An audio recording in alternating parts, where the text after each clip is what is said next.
Hey everyone, I'm back, and today we're going to be talking about The Abyss. And this movie is directed by James Cameron, and it came out in 1989. And it's this and his Piranha 2 are the only ones I haven't seen from him. And now I've seen this, and the only one I haven't seen from James Cameron is the Piranha movie they did, which nobody likes. And this movie I've been wanting to see for a long time, and I was just waiting for the 4K Blu-ray to eventually come out, and this thing took like almost 2 weeks for it to eventually come in because like everyone I guess pre-ordered it when it first came out, and apparently it was like out of print at the time or something. I have no idea. Like if you wanted it around the time of its release, like you had to spend like $80 if you wanted it then, and I was just gonna wait for the price to go back down. And eventually got it, and I also watched the special edition because that's the version that people say is to watch if you want everything explained in the movie or something. I have no idea what the differences are in the two different cuts, the theatrical cut and the special edition. I just know that there's like a 30-minute difference. So I watched a movie that was almost 3 hours long. And I thought this movie was really great. And I was really impressed with how well this movie held up after so many years. And the movie does look nice. It's very well shot, and it's very blue.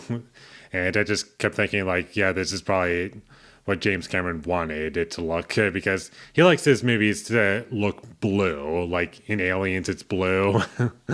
And there's a decent amount of blue in Terminator 2 from memory. But enough about that. Back to The Abyss.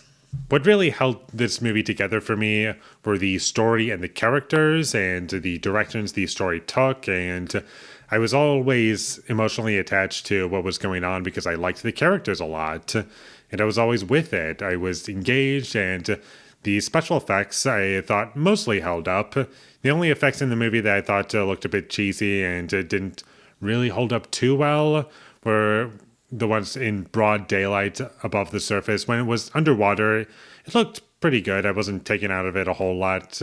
I could figure out how all the effects were done, but it was still pretty cool to see. And I also like the idea of instead of the main lead, having a crush on the main female lead of the movie, eventually you're thinking that they're going to get together.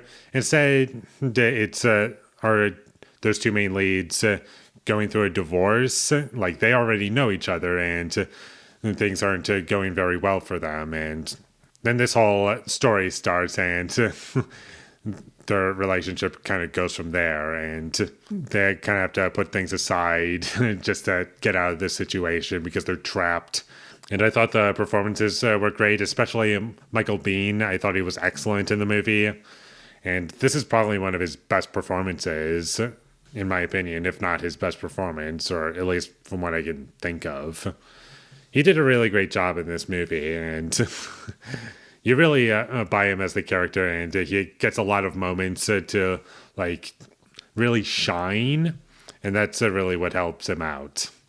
I also really enjoyed the action sequences in this movie. I thought they were really engaging, and they didn't really go on for too long. It was just that perfect amount of leaving me satisfied, and it was fine. I liked that stuff a lot. Unfortunately, when I'm thinking about this movie, I'm not going to be thinking of the action scenes. I'm mostly thinking about the characters, the story, and the other things that are going on in the movie. And also, the music helped out this movie a lot. I do think it had a great score, and it complemented the scenes that it was in. And I was expecting there to be a lot of cheese in this movie, but much to my surprise, it was kind of a mix between kind of cheesy stuff and stuff that was very serious, like a nice balance between the both, and I think it worked very well. And overall, this movie does hit the emotions that it's trying to get at. When it wants to be a drama, it works. When it wants to be like a science fiction movie, it works. Everything that it's going after, I just really enjoyed. And the amount of scenes we get that are underwater, I believe that was what made this movie really difficult to make because of going underwater. That can a lot of things can go wrong. From the footage that was left in the movie, you wouldn't really know whether or not something went wrong, and I think that's pretty impressive. And also a little tiny detail about the movie. Best usage of a wedding ring I've ever seen in a movie.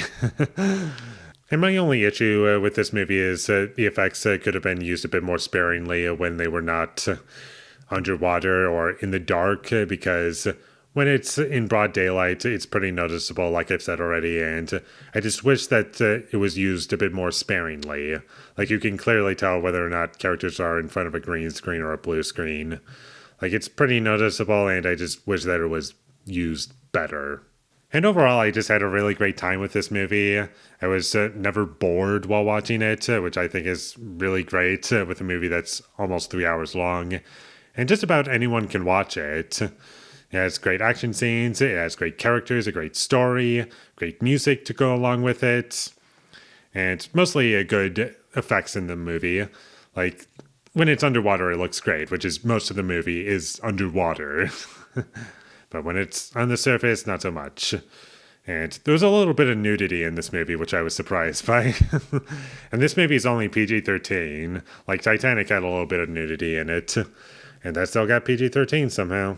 Which, normally if that happens, it's normally a rated R movie, but I don't know.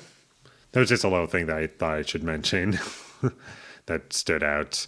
But anyways, definitely check this movie out if you haven't already. I think it's one of James Cameron's best movies, even after just one viewing. And as far as his movies go, there are films that I do like better, mostly because I've seen them multiple times.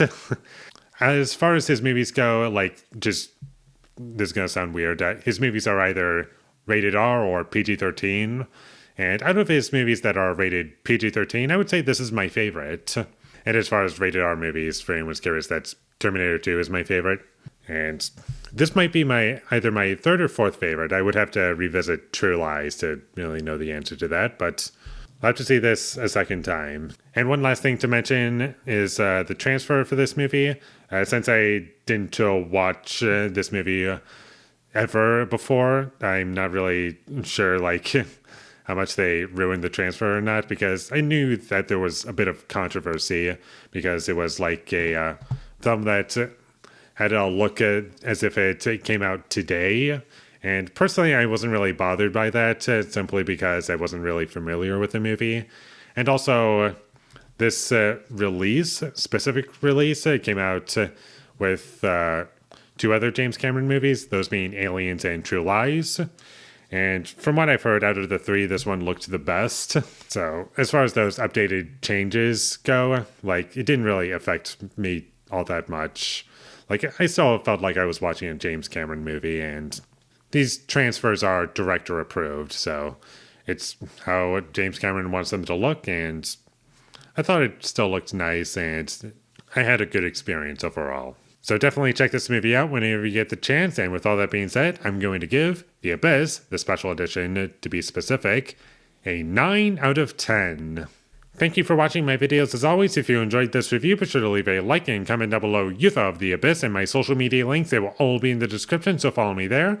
And last but not least, subscribe to be a part of Foley Nation, and I'll see you when I get my next review up, and that is going to be for Repo Man. So look forward to that, but until I get that up, thank you for watching and have a great day.